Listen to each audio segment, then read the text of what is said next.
You ask Tiger to solve. This deals with linear equations with one unknown. The final result is a equals 7. Let's solve it step by step.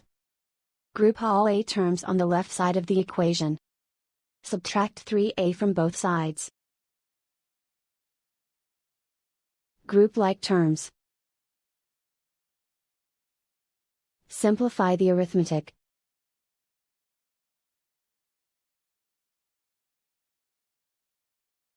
Group all constants on the right side of the equation. Subtract 14 from both sides. Simplify the arithmetic.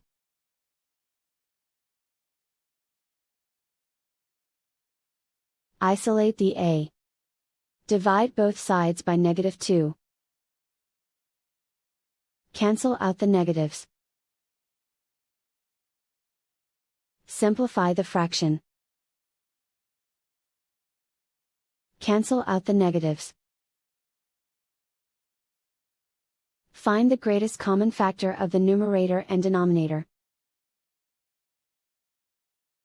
Factor out and cancel the greatest common factor. And so the final result is a equals 7.